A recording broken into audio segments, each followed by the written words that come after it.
teve uma dor de cabeça um pouco forte. Eu sempre gosto de vir com ela, né? Os irmãos não puderam estar presentes, mas trago a saudação da nossa igreja. Bom, amém. Glória a Deus. De coração. Amém. Bom, quero agradecer ao pastor Augusto pelo convite, né? Ele jogou sobre mim uma responsabilidade muito grande, pelo fato de que não é qualquer pessoa que sobe no púlpito, né? Eu me sinto honrado, né? Porque é sinal que ele tem confiança, né? Eu agradeço por isso, e eu também sempre passo, na nossa igreja sempre tem esse perigo, né? A gente passa por isso porque é importante, irmãos, porque você luta muito tempo para construir, para edificar a igreja do Senhor.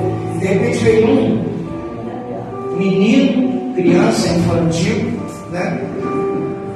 Ele vem aqui, consegue muitas das vezes destruir aquilo que você tem construído durante muito tempo, né? Eu tenho muito zelo com relação a isso também. Penso igual o pastor e fico muito feliz por ele ter esse pensamento, não por acepções de pessoas, mas para proteger o rebanho de Cristo. Aleluia. Creia nisso, é real, viu? É real. Sei que já passei por algumas experiências com relação a eles, e sei o tanto quanto é constrangedor, né?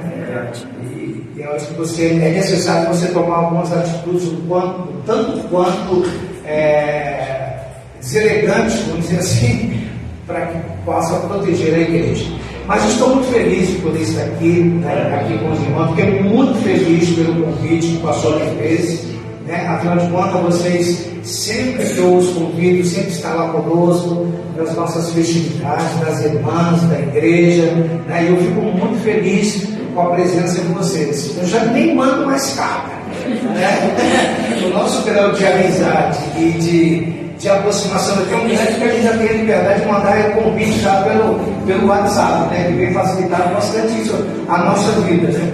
Então já manda já o convite e sabe com certeza que os irmãos vão estar presentes. Eu sou muito grato a vocês, ao pastor da igreja, né? Amém. Por esse carinho, por esse apreço a nós. Eu sinto muito feliz por isso. Irmãos, quando o pastor me passou esse tema, né, sobre a construção das muralhas, né, e também sobre tampar as brechas, né, é um assunto um tanto quanto te transporta e te leva a você a estudar a Bíblia, né? Eu confesso aos irmãos que eu fiquei estudando, lendo, pastor, e eu acabei chegando até 5 horas da manhã lendo a Bíblia, fazendo esboço aqui, escrevendo, anotando, porque eu me transportei para aquela época. Eu me transportei. Até o pastor perguntou: qual hora que você precisava, pastor? Eu não sei nem se eu vou conseguir terminar tudo aquilo que está proposto para os irmãos. Procurei extrair o máximo, né? O que a Bíblia oferece para nós, para que a gente, se o irmão não repara, de vez em quando pegar, para comer seca, tá bom? E eu procurei extrair o máximo das Escrituras para trazer um conhecimento saudável aos irmãos. Aleluia. Amém? Porque para a igreja nós temos que dar o de melhor, né? Deus deu o de melhor para nós, que foi seu Filho Jesus Cristo, e nós temos que nos esforçarmos para darmos o de melhor para Ele, tudo. E eu observo ao ler as Escrituras, né, que está baseada no texto de Neemias, e o capítulo 1, capítulo 3, capítulo 4, eu fui lendo e fazendo anotações, e o Espírito Santo me dava alguma coisa, já ia escrevendo também, já ia visitando e tal. Por quê? Porque eu acabei mergulhando na história de Neemias, e vi e participei com ele na história de Israel, né? De Jerusalém, no caso, os muros estavam totalmente destruídos, né? E era uma vergonha muito grande para o povo judeu naquela época, muito grande, uma humilhação muito grande. E ele todavia, ele era um homem que sempre buscava a presença de Deus. E a gente entende uma coisa, que toda a bênção, presta atenção nisso, toda a bênção está condicionada a uma coisa, chamada obediência. bênção, grave bem isso. Se você puder pedir comigo para você memorizar, memorize. Vai ser bênção para a sua vida. Tá bom? Toda bênção está condicionada à obediência. Sem obediência, irmãos, não tem futuro, não tem prosperidade, não tem bênção. Não tem nada que possa, de fato, fazer com que a vida de um cristão possa ser uma vida de prosperidade e bênção espiritual, porque a bênção material ela está codificada, tá, dentro da vida espiritual, né? A Bíblia diz: tudo que ligares na terra será ligado no céu. Seja ligado no céu, é também ligado na terra. Então, há uma conexão entre o céu e a terra. Há uma conexão entre nós e Deus. Tanto é que hoje em dia nós não precisamos pedir para São isso, para São aquilo, né? Nossa Senhora disse que aquilo outro. O nosso contato é diretamente com o Pai. Nós temos esse livre acesso de entrarmos ao Santo dos Santos, né? Em espírito, em comunhão, em pensamento, né? Em nossa oração, e nos aproximarmos do Pai, e através do nome de Jesus Cristo, porque quando você pede através do nome de Jesus, automaticamente o Senhor lembra daquela cena do sofrimento do seu filho na cruz, e o quanto que valeu a pena Ele ter dado o seu filho por nós, porque se não fosse por isso, hoje nem eu e você estaríamos aqui. Verdade. Todos nós estávamos condenados à eternidade, sem Pai, sem Deus e sem salvação. Por isso, a obediência, no segundo que você lê na Bíblia, ela fala, qualquer parte da Bíblia que você lê, ela fala a respeito da obediência. Então ela é fundamental. Você veja que a questão de Neemias estava condicionado a obediência. A obediência, porque o povo de Israel estava cativo na Babilônia, era escravo, né? Da região babilônica. E a escravidão, a perseguição dos judeus era muito grande. Na verdade, até hoje persegue o povo judeu, né? Hoje já de uma forma tanto quanto mais diferente, mas naquela época, quando você começa a ler a história, você vê essa perseguição. E toda essa perseguição, ela tem motivo, e o motivo está exatamente por falta da obediência.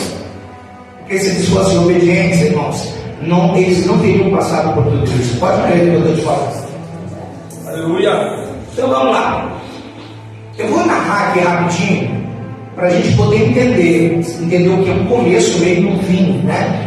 Se eu conseguir passar isso, eu já estou muito feliz, né? Porque eu vou tentar me deter um pouco mais nas portas, nas 12 portas de Jerusalém, né? Porque vocês sabem que em Israel, né, existe a cidade nova e a cidade velha, né? A cidade velha é a cidade onde é toda murada, né?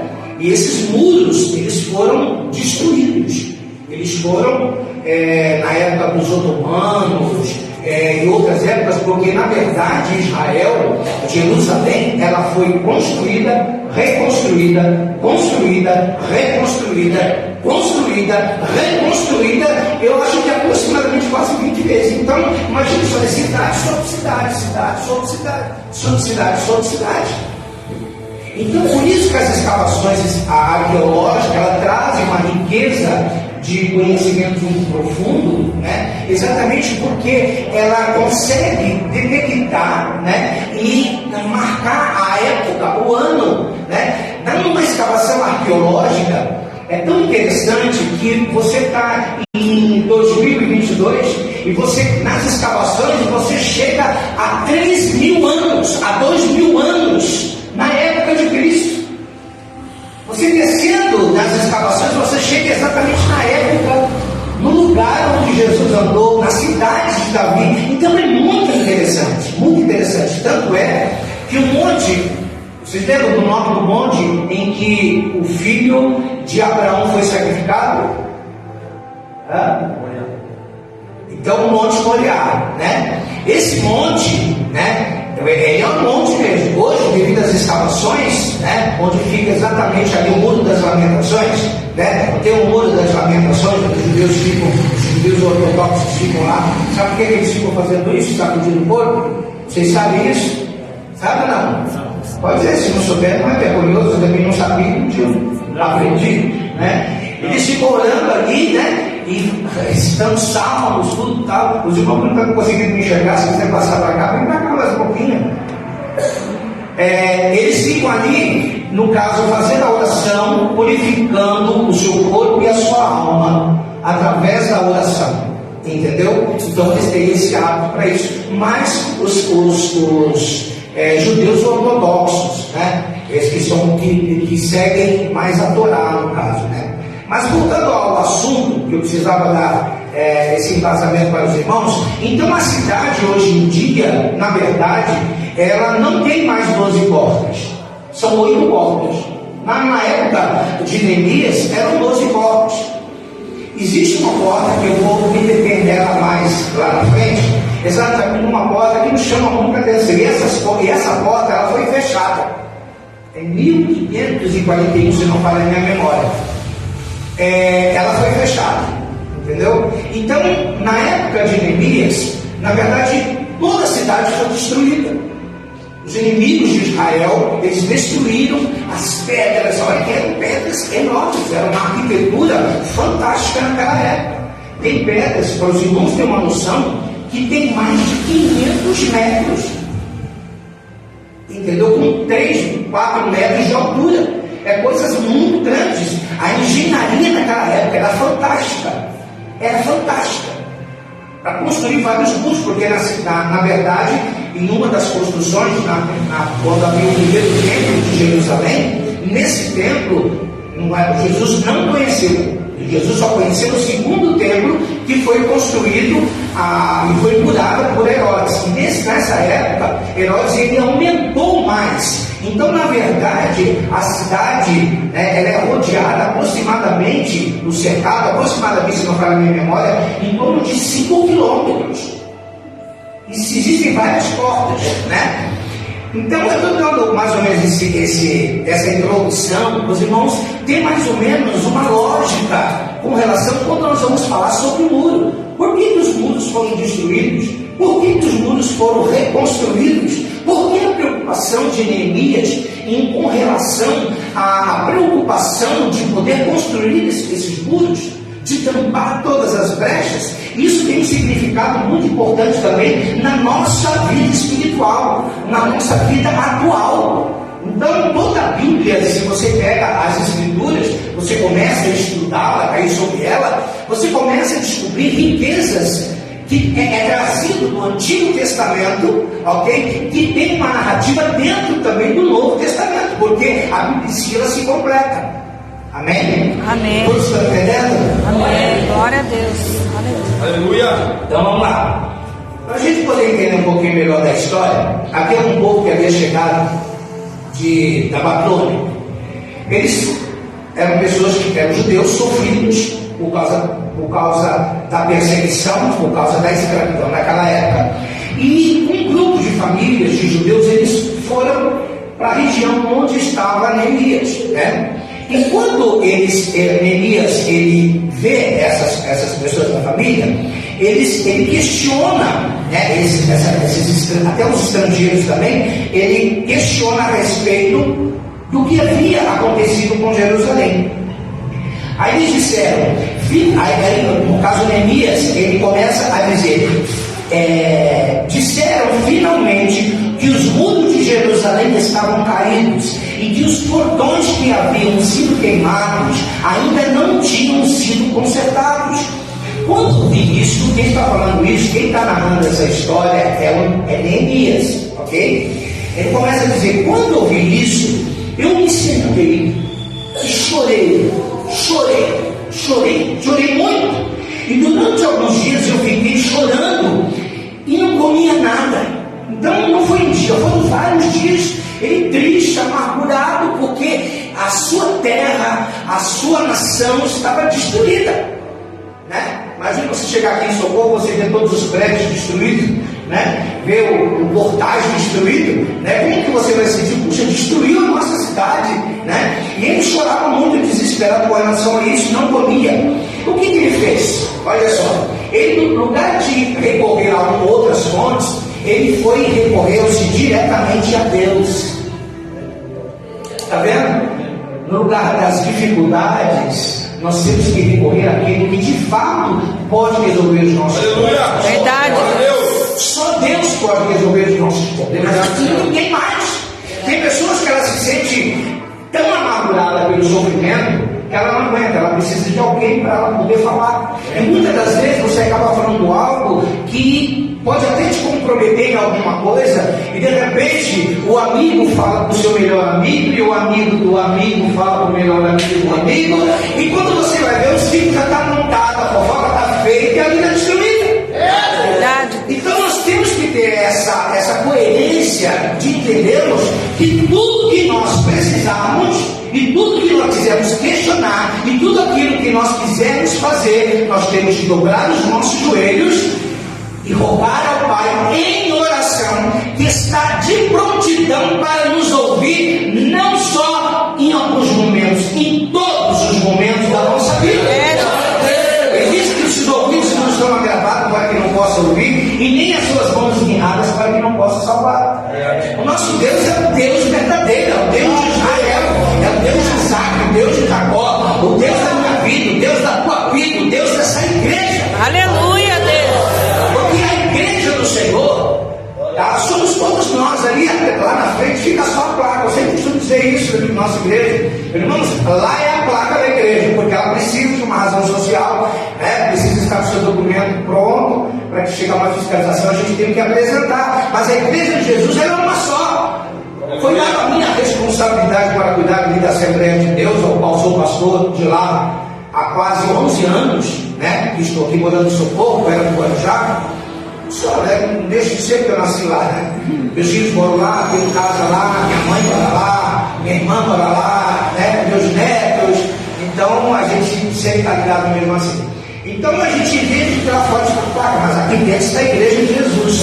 As placas são derrubadas aqui dentro. Não é verdade, pastor? São derrubadas. E o nome do Senhor Jesus, que é o dono da igreja, é exaltado. Glória a Deus. Vocês estão aqui para exaltarmos, para adorarmos, para reverenciarmos a esse Deus que deu a sua vida por nós, que se chama Yeshua, Jesus Cristo, o Senhor, o Messias, o prometido, aquele que é e que há de vir para buscar a noiva que ele consagrou para si, e deu a sua vida para si. Então o que aconteceu? Mediante essa situação, ele ficou um tanto quanto desesperado. Ele faz essa oração e continua dizendo ao Senhor: ó Deus dos céus, tu és grande e nós te tememos. Olha só, já se colocando, entendendo que Deus é soberano e que nós somos a criatura, não somos o Criador, não é verdade? E nós somos criaturas de Deus, por isso nós temos que temer a esse Deus.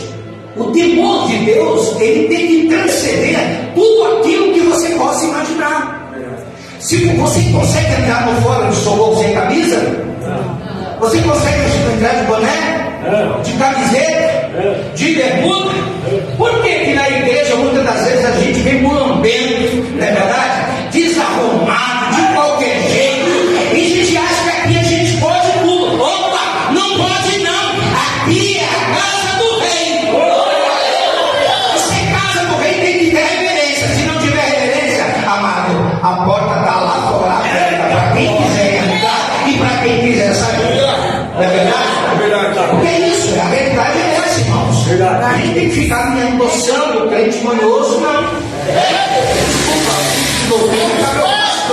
Mas se Deus não falar, eu vou falar. Aleluia, glória a Deus. Eu não deixo para amanhã o que eu posso fazer agora. Eu não sei se o pastor vai me chamar de novo, né? Então eu vou aproveitar. Pelo menos já falamos o que tem que falar. Então, irmãos, veja só que interessante. Qual era a resposta disso? Neemias, ele se reserva e cai de joelho em oração ao seu Deus. Ele se prostra ao Senhor dos exércitos, e ele se prostra em oração, ele começa a orar.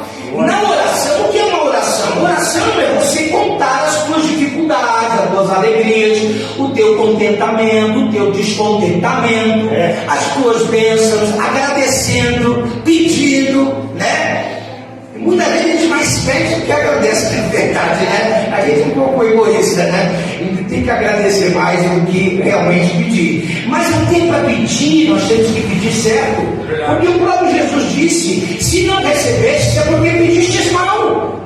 Então nós também temos que saber como pedir ao Pai. Porque muitas das vezes a gente, de vez em quando, a gente gosta de aquelas crianças birrentas, né? Quando a gente, o filhinho, mãe, pai, eu quero isso, quero aquilo. E de repente dão no chão, só despenteia e tal. E o pai e a mãe ficam ali, não quer passar vergonha porque o filho está gritando, vai lá e faz a vontade do filho. Não faça isso, senão você vai estragar o teu filho.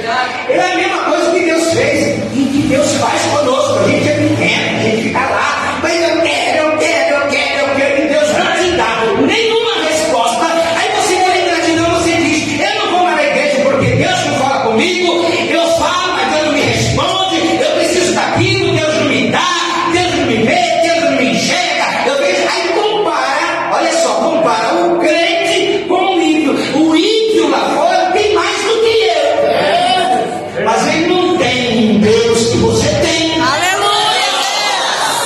Ele não tem a salvação que você tem. Glória a Deus! Ele não tem o nome que está escrito no livro da vida como você tem. Aleluia! A Bíblia diz: alegrai-vos. Glória, alegrai-vos. Sabe por quê? Porque está cheio de dinheiro no bolso, é isso? Porque eu tenho uma chácara para me passar o final de semana, né? Dar uns mergulhos na praia, um carro bom para ir para a praia, o Guarujá, para Desciada, para Guaruba, né? E para aquela parece fantástica, que Guarujá era uma ilha, né? E para aqueles lugares fantásticos que lá tem, né? E é isso? Não, de maneira nenhuma. O que eu perguntei para vocês? Alegrai-vos. Não alegrai-vos porque você tem isso ou aquilo outro. A Bíblia nos diz: alegrai-vos porque o vosso nome está escrito no livro da vida. Essa é a maior alegria que o ser humano pode ter, porque ele conseguiu a salvação sem merecer. Ele conseguiu ser salvo sem ter feito nada por isso. Ele só levantou a mão, reconheceu que Jesus Cristo é o Senhor e é fiel a Ele. Aí quando a gente perde fidelidade, quando Jesus perde fidelidade a nós negamos a fidelidade a Ele. Olha o quanto que nós somos injustos para com o Senhor.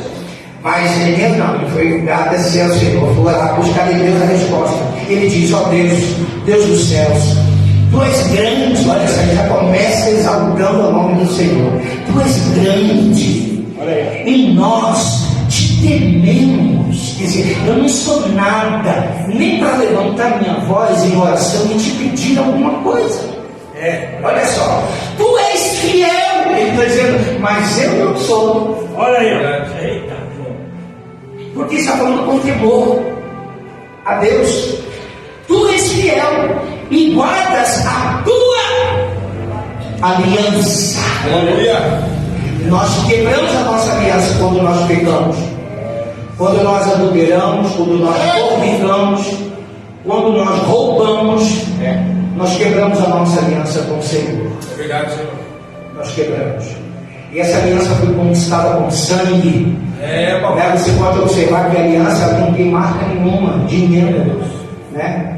Então isso mostra que a nossa comunhão com Deus, ela é eterna, ela tem que ser eterna, é diária, ela é constante. Não é só no dia da ceia que você tem que santificar a tua vida, porque você vai tomar a Santa Ceia de mês em mês. Não!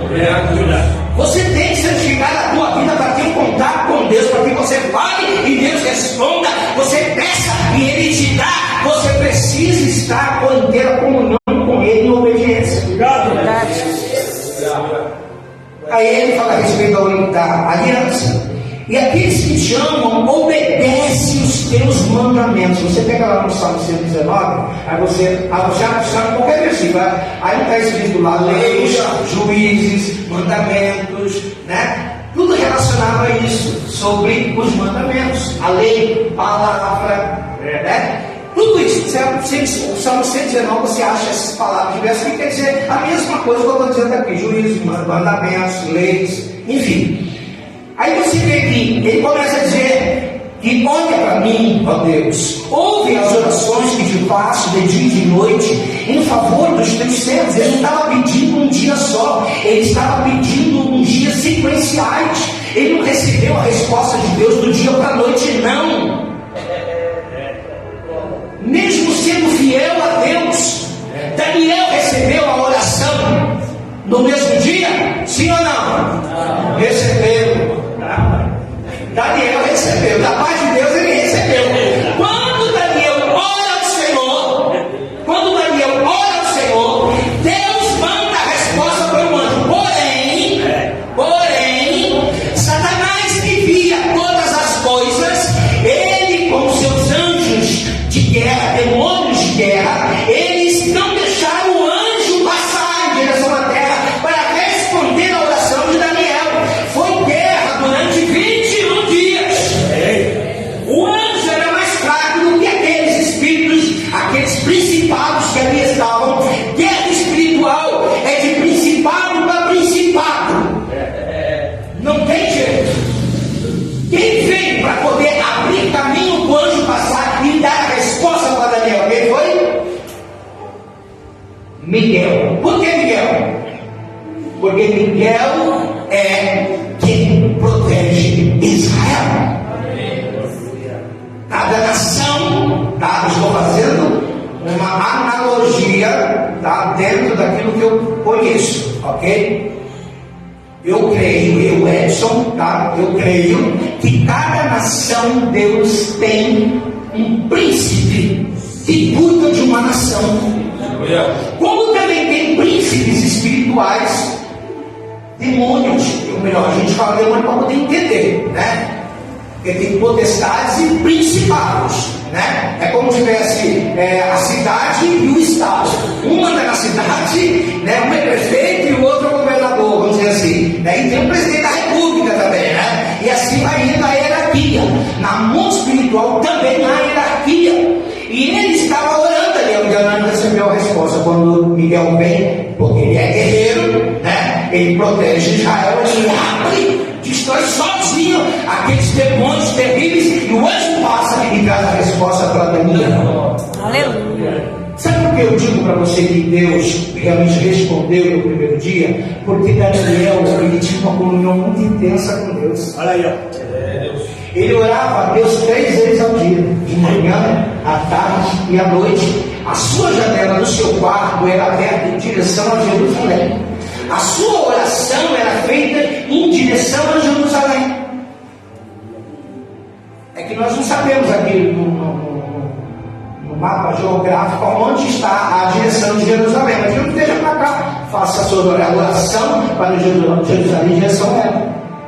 Quem está em Jerusalém já não ora em direção ao muro, porque ali o muro das lamentações está localizado exatamente naquele monte, né, o Monte Moriá, onde foi feito e ia ser feito o sacrifício de seu filho Isaac. Ali no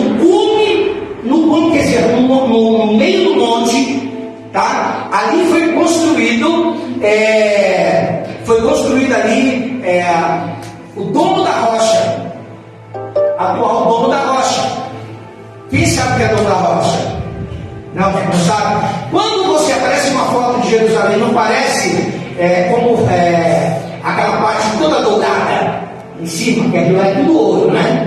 Ali é o Domo da Rocha, que os muçulmanos construíram, porque ali está até hoje a pedra onde Abraão foi sacrificar o seu filho Isaac para Deus. Foi ali, no cume, por isso que existe aquele Domo da Rocha, que é conhecido como Domo da Rocha. Então, quando você vê Jerusalém, você vê o cartão postal de Jerusalém, a primeira coisa que parece é o Domo da Rocha. Você vê as cidades, o muro de Jerusalém, mas você vê o Domo da Rocha. Foi ali que Isaac ia ser sacrificado. Então, os muçulmanos foram, cercaram, construíram, tá?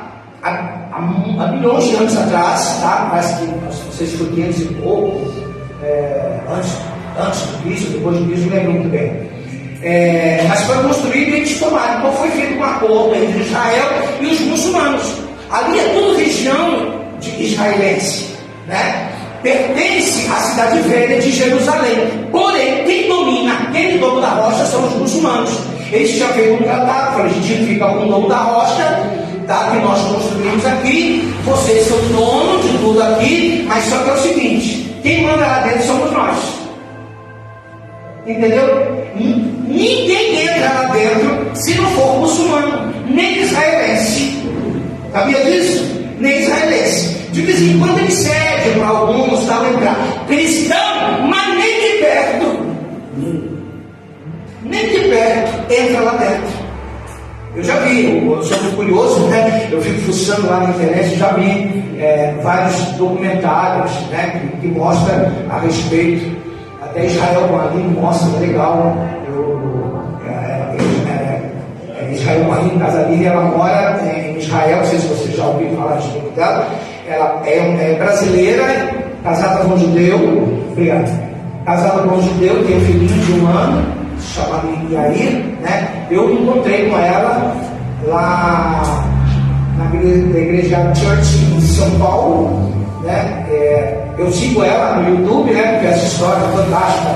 Ela mostra, vocês entram lá que vocês vão se apaixonar e vocês vão ter conhecimentos teológicos, conhecimentos arqueológicos, tá? Fantástico. Eu tinha pedido para ela para fazer um documentário a respeito de Sodoma e Gomorra, porque vocês sabem que Sodoma e Gomorra é todo saburo, ali é saburo. Se você pegar um sal de Sodoma, tá? E você pega aquele sal, tá? Porque a cidade foi destruída com o quê? Não foi destruída com enxofre?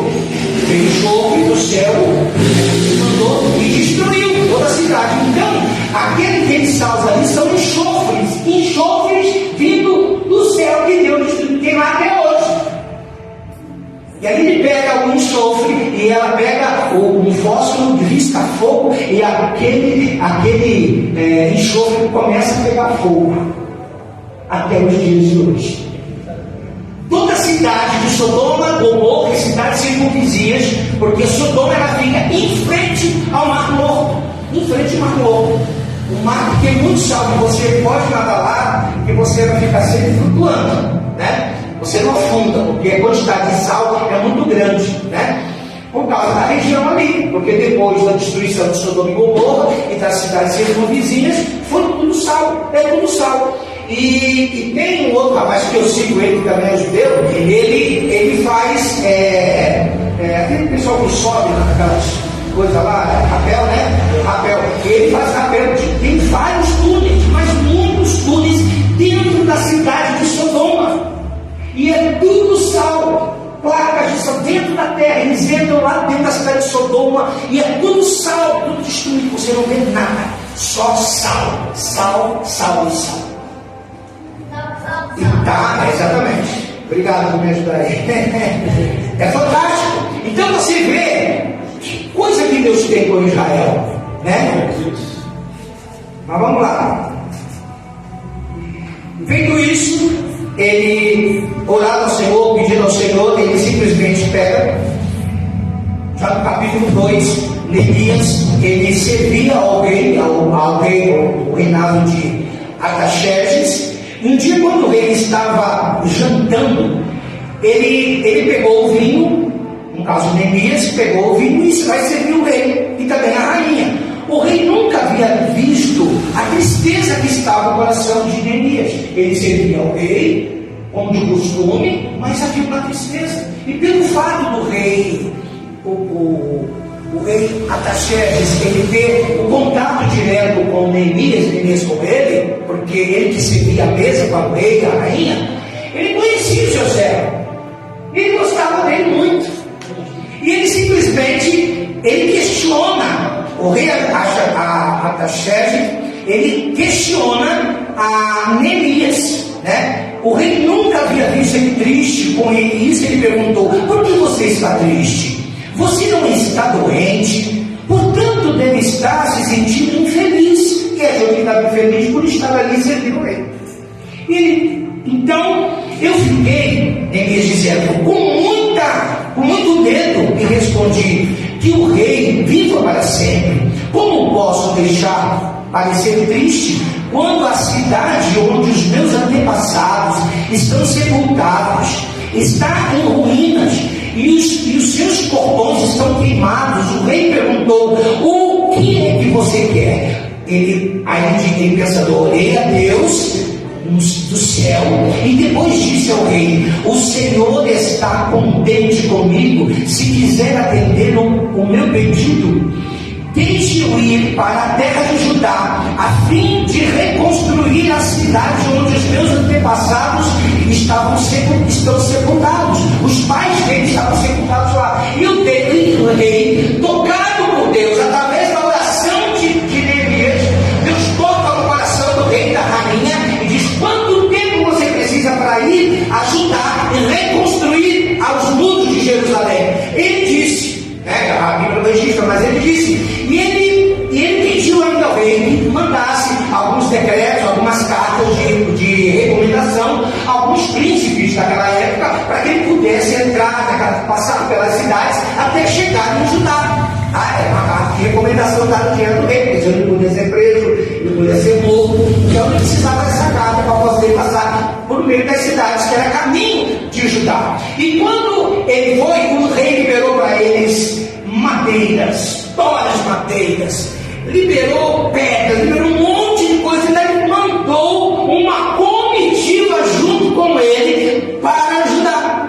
E quando ele chega em Judá, tá? Eu estou já escrevendo um pouco mais estudando para chegar no ponto culminante aqui, que meu tempo acho que não vai dar, mas quando ele chega na cidade de Judá, e ele olha, ele chora. Há uma emoção muito grande porque ele viu a sua cidade destruída. E como não bastasse, os inimigos chegam até diante dele. Falou: o que você veio fazer aqui? Estou resumindo a história, tá? O que você veio fazer aqui? Falou: eu vim para reconstruir os muros. Eles viram.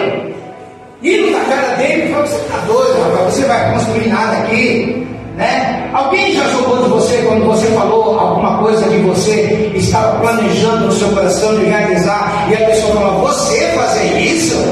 Pelo amor de Deus. Eu me lembro uma vez que quando eu fui consagrado já por muitos anos atrás, né? Só de fé eu tenho 37 anos, né? Que eu aceitei Jesus já garotão, né? Não que eu não seja garotão, né? Um garotão mais maduro, vamos dizer assim, né? Quantos anos você tem? Eu tinha 21 anos, de 20 a 21 anos, quando eu aceitei a Jesus, né? Eu fui espírita durante muito tempo nessa transição. Jesus me salvou. Uma oportunidade a gente conta para vocês aqui. Mas, o que acontece? A gente começa a entender essas coisas. E quando de repente, Neemias ele se depara com a cidade, vê aquela situação, e é uma situação não igual a dele, mas isso aconteceu algo comigo, né? Que quando eu havia me convidei no dia 20, dia 21, vou ver se eu estou bom no negócio, dia 21 de novembro de 1987 eu me casei. E sou casado até hoje com a mesma mulher, tá? Diga-se de passagem. E quando eu fui, no dia seguinte, após o meu casamento, na minha lua de mel, o pastor presidente do nosso campo, que era o Ministério de Madureira, na época foi a igreja que eu me converti, comprei lá durante 10 anos, e o pastor presidente mandou me chamar, porque ele queria me consagrar diácono, né? Que é o pastor Manuel Freire, na época o pastor me batizou, me ganhou para Jesus, que hoje já dorme no Senhor. E ele me chamou no dia seguinte, me casei no dia seguinte, caminho no lua de mel, e ele me chama e eu fui para a igreja, louco, eu ia para a igreja, eu casei no sábado, era um domingo, né? Aí nós fomos, eu e minha esposa, e quando fui, eu sabia o que era, aí no final do culto, o pastor foi, me chamou e eu fui consagrada diácono. Veio uma irmã, abençoada por Deus, né? Jamais vou proferir maldição dentro dessa irmã, ela é uma bênção, ok? Socorro, né? Que eu não quero perder bênção. Tu sabe que a pior coisa que tem, isso é que eu vou dizer para vocês, cara, é isso. A pior coisa que tem é quando alguém faz alguma coisa para você, te magoou, fala, você quer se vingar. Aí você não consegue se vingar, aí você fica remoendo aquilo dentro de você, né? Aí todo lugar que você for, você vê essa pessoa passar por um canto, você sempre vai trazer essa pessoa amarrada contigo. Porque você vai lembrar da história, né? Você vai mudar aqui de cidade, vou lá para Bragança, não vou morar mais aqui, não quero mais olhar para cá do pastor. Né? Vamos dizer assim, vou usar o pastor que está aqui. Né? Você pode falar dizendo que nós. Aí o que aconteceu? Esse todo canto, se você não liberar perdão a ele, você vai levá-lo consigo aonde você estiver. Todas as vezes que você lembrar, toda vez que você vê no Facebook a foto dele, vê ele postando a foto da igreja, aquele sentimento volta dentro de você. Enquanto você não liberar perdão, você vai estar atrelado à pessoa. Você está liberto disso. Isso é uma libertação espiritual. Isso é um demônio que nos escraviza. Agora é um demônio que nos escraviza. Porque ele quer nos escravizar. Porque ele sabe para onde a gente vai. Porque ele veio de lá. E ele sabe que lá é bom demais. É bom demais o lugar que nós vamos, que é o céu. Você está entendendo? Ele quer que você não vá. Tá? E essa irmã abençoada chegou para mim e falou assim: ô irmão, pode ser orar mais aqui comigo. Pai Senhor, meus parabéns, irmãos. Espero que de fato a sua consagração de diácono seja de Deus. Na minha cara, na minha cara. Eu olhei para ela e disse: muito obrigado, minha irmã. O tempo dará a resposta. Hoje eu sou pastor presidente de uma igreja pela misericórdia do Senhor. Nunca pedi nada, nunca corri atrás de nada. Deus fez promessa em minha vida. E as pessoas pensam: Deus não, não é para sua vida, você vai ser missionário. Amanhã está amarrando a mala, fazendo a mala, própria, né? Ele já está indo lá para Portugal. Por que Portugal? Porque é mais fácil falar português, né? Ele diz: Deus me mandou ele sair do Brasil, nem da cidade, nem do bairro, ele quer ir para Portugal. Porque Portugal fala português, não precisa aprender inglês, italiano, né? Que é uma língua fantástica, né? Que eu estudei também, né? Eu falo bem pouquinho, não falo muito, mas falo um pouco de italiano também. Estudei, eu sou italiano, nato mesmo, tenho cidadania italiana, eu voto aqui e voto lá também, né? E o que acontece? Ela chegou para mim e deu essa notícia. Então, de repente, alguém pode ter chegado para você e ter falado alguma coisa e você ficou. Aí você fica dando tempo, você não pode se vingar, não pode fazer nada. Aí o que você faz? Você fica esperando. Aí chega uma história no teu ouvido que a irmã Mariquinha, né? Ela está passando uma luta muito grande. E chega no teu ouvido, porque a irmã Mariquinha fez algo que você não gosta. Aí você diz assim: bem feito.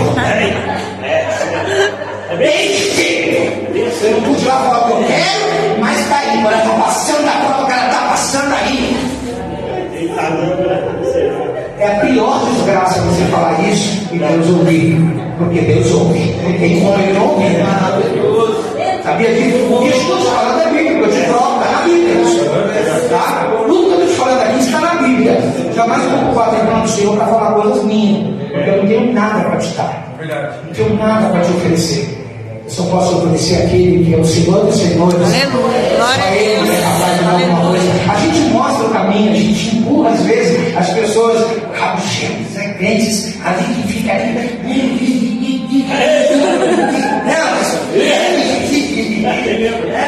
Fica ali naquele negócio lá, né? Não anda, não deixa andar, e fica naquela coisa e acaba arrumando um monte de tranqueira.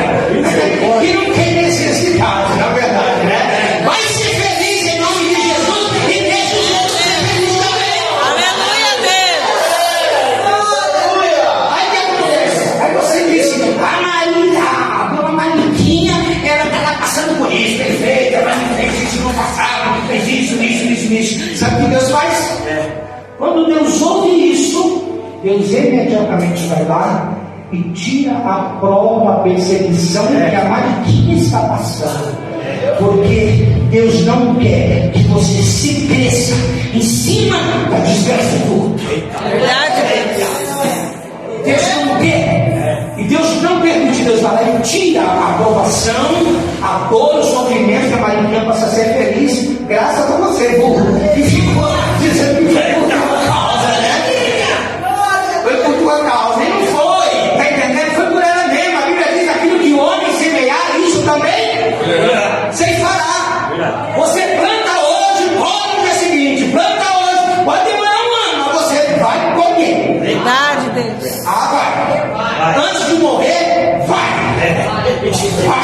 Vai mesmo. Verdade.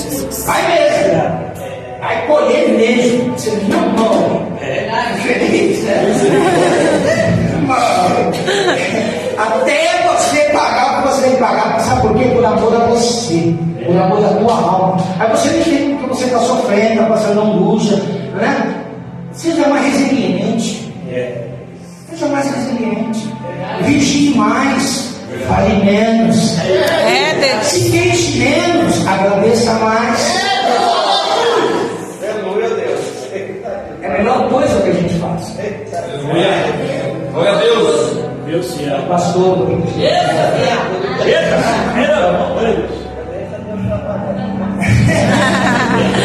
Tá bom. Obrigado. Então vamos lá.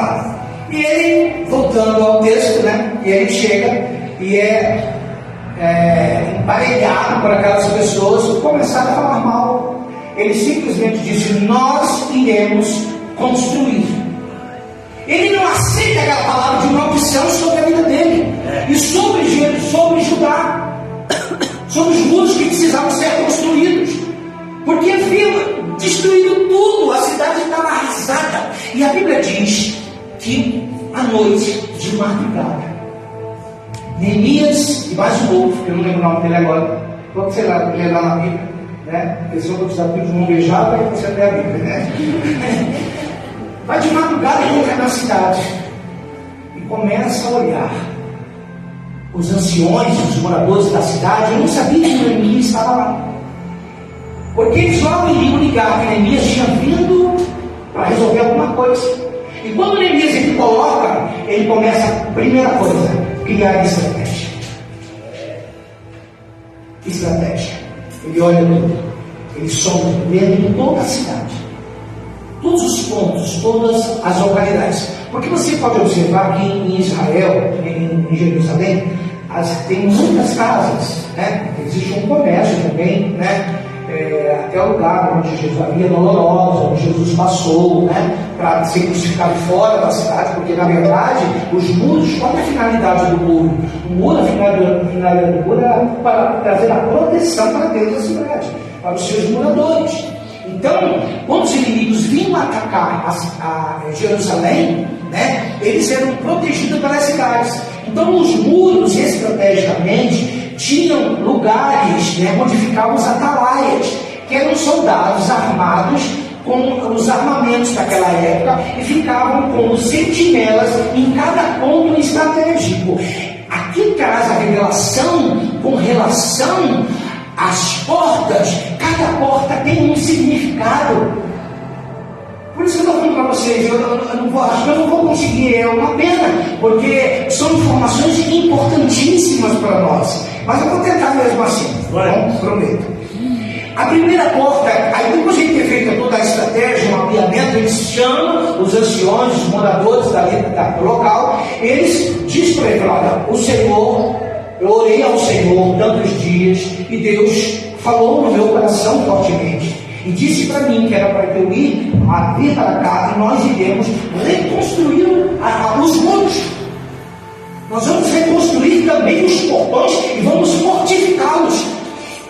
Quando ele traz uma notícia que agrada o povo que estava triste, arrasado, humilhado, porque a sua terra estava destruída, os seus muros que o protegiam, ali dizem: cadê o muro que não protege ninguém agora? Vem tudo ao chão, está destruído. Aquele que falou, o danadinho que falou mal da Mariazinha, está entendendo? Mas para a vergonha dele, Deus levanta Neemias. Homem corajoso. Deus só tem coisa que eu negócio de gente corajosa. Os medrosos voltar, né? Voltar. Diz aos medrosos que voltam, né? E depois de voltar ainda vai passar na prova para ver se realmente o camarada vai ser aprovado ou não. A Bíblia diz que muitos são chamados. Vai falar, muitos são chamados. E poucos são escolhidos. Aí, ó. Por quê? Porque poucos se propõem de fato estar na presença de Deus. Jesus. Tá? E quando ele chega aqui e fala o seguinte: aí o sacerdote que ali estava, juntamente outros sumos sacerdotes que ali oravam, ok? Ele falou: vamos fazer o seguinte, vai começar comigo.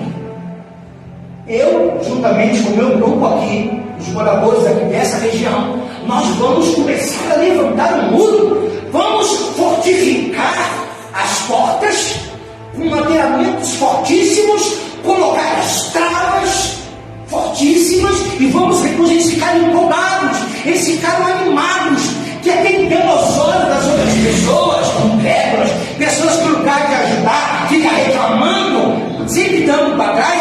Não, eles pegaram, regaçaram a manga e disseram assim: é isso que você tem que fazer com o seu pastor, dá a mão para ele. Aleluia. Dá a mão para ele. Dá a mão para ele. Esse homem quase morreu, só não morreu porque Deus tem algo na vida desse homem. Deus fiel. Ele não sabe, mas eu acompanhava a vida dele todinha, na questão da saúde dele. Nunca falei isso para ele, estou falando isso pela primeira vez. Deus fiel. Porque eu não preciso estar sempre aqui. Paulo, quando ele mandava. Por que Paulo evangelizou toda a Ásia? Ele era onipresente? Está em todos os lugares? Não. Ele escrevia as cartas, recebia a notícia, escrevia as cartas e agora vai lá e entrega. E era evangelizado, era doutrinado, o povo ensinado. Aí diz que Paulo evangelizou toda a Ásia por causa disso, irmão. Lugares que ele foi, como em Éfeso, outras cidades, né? Da deusa Diana, de Éfeso, né? Que o povo adorava. É ali que ele revela um Deus desconhecido e faz ser notório esse Deus desconhecido, que é o Senhor dos Exércitos, que é o nosso Deus.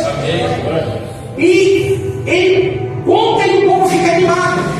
Então começa a construção exatamente dessa primeira porta chamada Porta do Gado, ou Porta das Ovelhas. Então você vai encontrar vários nomes, na verdade, porque são 12 nomes daquela época, e os nomes, alguns continuaram, outros foram dados outros nomes para outras portas, tá bom? Que agora são 8 portas, na realidade, hoje em Jerusalém, tá? Então, Neemias 3:1 ele diz: e levantou-se Eliasebe, o sumo sacerdote, com os seus irmãos, os sacerdotes, edificaram a porta do gado, ou a porta das ovelhas, como queiram, o qual o consagraram. Eles construíram, fizeram a porta e consagraram ao Senhor. A primeira e única consagração foi feita ali. Você, na construção toda do muro, de toda a cidade, você não vai ver nenhuma consagração. Você vai ver somente essa, feita pelo sumo sacerdote. Ok? Aprendemos que a palavra de Deus, que é o primeiro grupo da construção dos muros, foi liderada por Eliasibe, que era o sumo sacerdote. O exemplo começou, sabe de quem? De um líder. O exemplo sempre começa de mim, do meu irmão, que somos líderes. Nós temos que estar na frente conduzindo. Nós temos que botar nossa cara para bater. Mulher, eu quero ser pastor. Olha, Deus sabe que eu nunca corri atrás de ser pastor. Sempre tive promessas de Deus. Uma irmã lá que já dorme no Senhor, inclusive, irmã Zefinha lá do Rio Grande do Norte. Eu nem já não era ainda. Eu era crente. Né? Não sou até hoje, né? Graças a Deus por isso. Porque antes de ser um pastor, um diácono, um presbítero, algo mais importante é ser um membro, né? Que é a igreja de Jesus, né? Os cargos são aquilo que Deus confia para um, mas isso não me faz ser melhor do que você, né? De maneira nenhuma. A responsabilidade é maior, porque a gente tem que manusear o alimento aqui para dar a cada um de vocês que estão aí esperando para comer. E se eu, como pastor, se ele, como pastor, não tiver nada para dar, você vai puxar a vida, eu preciso comer. Cadê a comida? Precisa comer.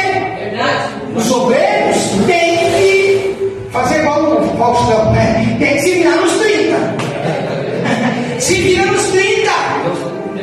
Você quer ser presbítero, você quer ser evangelista, você quer pastor, vai ter que pagar o preço, irmão. Vai ter que pagar o preço. Você sabe o que significa quando uma pessoa está lá internada na UTI e aquele batimento cardíaco, fica aquele aparelho lá. A gente pede a Deus para aquele risco continue assim, não é isso? Porque se ele entrar em linha reta, o que aconteceu? A pessoa morreu.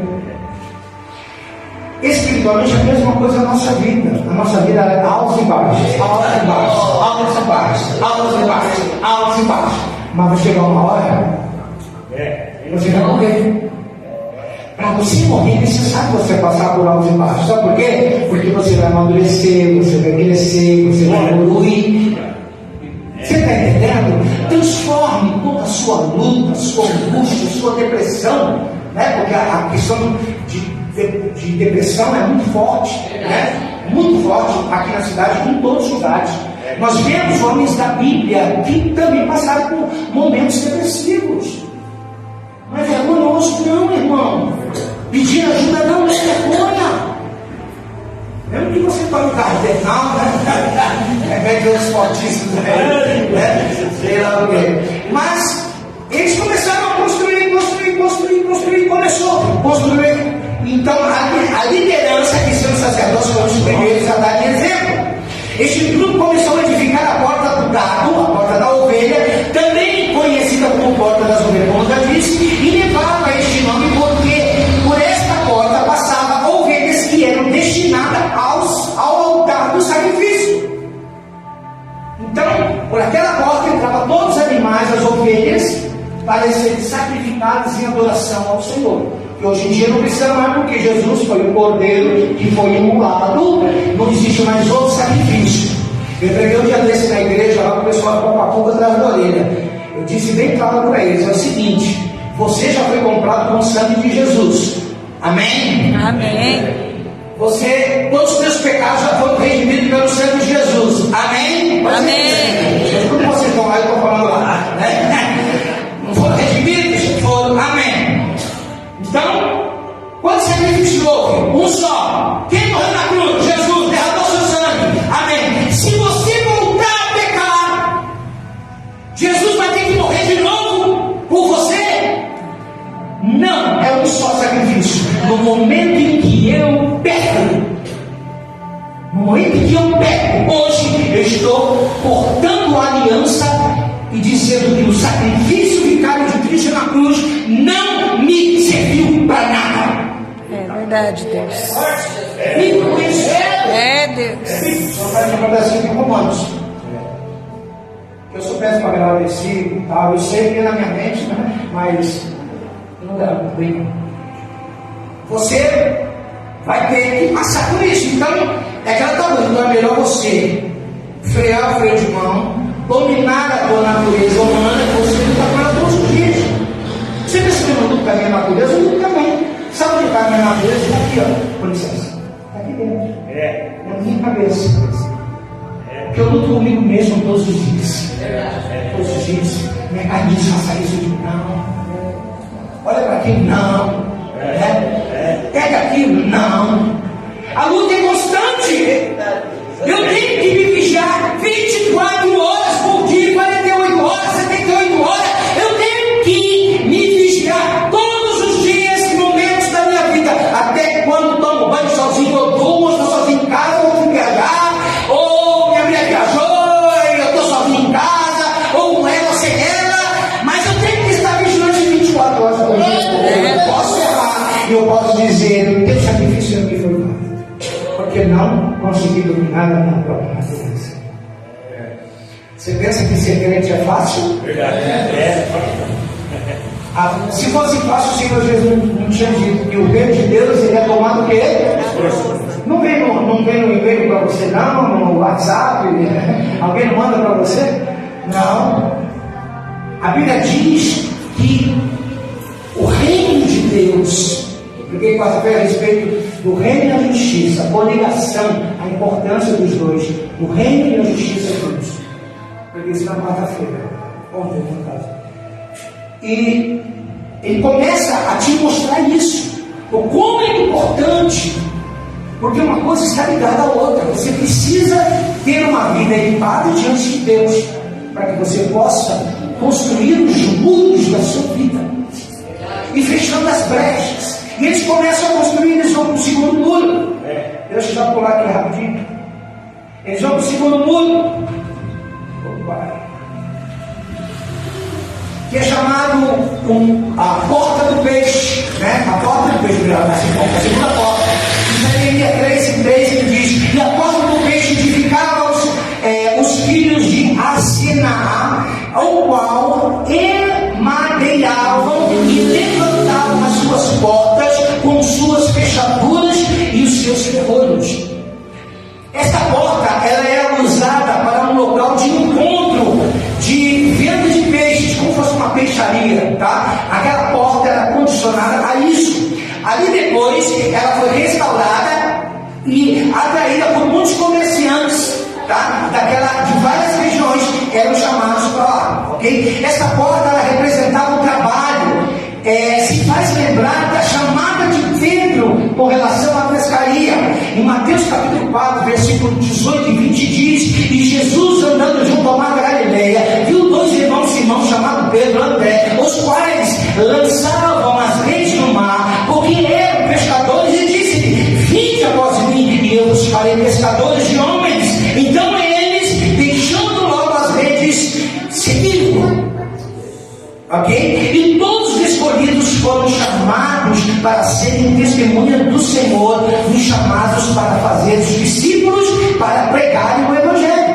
O terceiro portão é o portão chamado portão velho, ou porta velha, né? Como quiser chamar. Tá? Tem um outro nome em hebraico, tá? Que traduzido no hebraico, é importante você estudar o hebraico para você poder entender, porque tipo assim, todo o Antigo Testamento que foi escrito no hebraico. Eu tinha uma Bíblia que ela foi traduzida direto do aramaico para a língua portuguesa.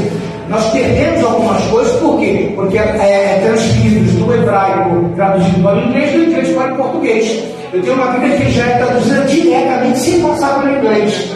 Entendeu? E você acaba descobrindo coisas fantásticas. Vou te dar uma dica da Bíblia para os obreiros comprar, chama Peshita. Adquire, é muito bom. Você vai entender aquela passagem a respeito de Adão e Eva quando comeu. Os pregadores não culpam as mulheres? Vocês não têm culpa de nada. A Peshita qual é isso? A mulher não tem culpa de nada. Não foi ela, ela foi lá, pegou e comeu, sim. Só que o homem estava do lado dela, não estava do lado dela vendo, pagando para ver ela comer. Sabia disso? Pagando uma força de expressão minha, tá? Uma força de expressão.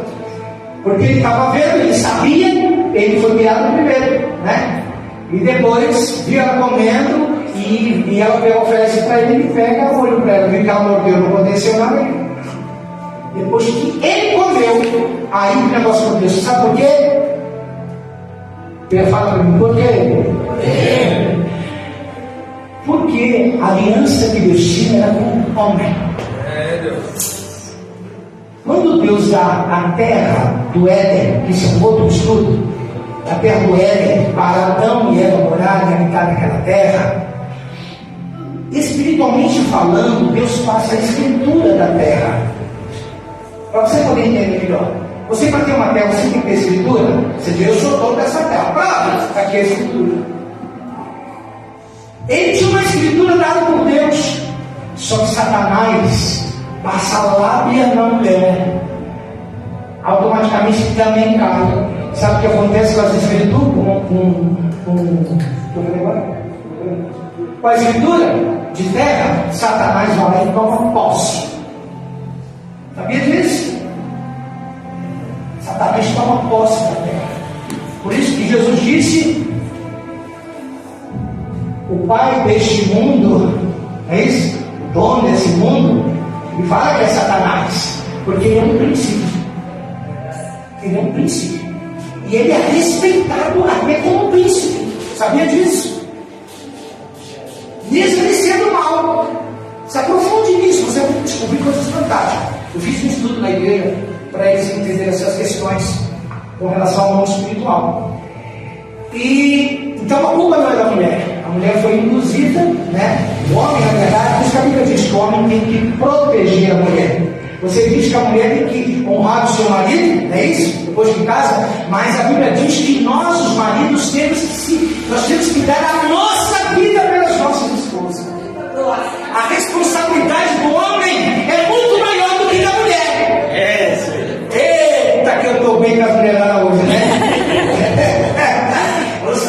pastor.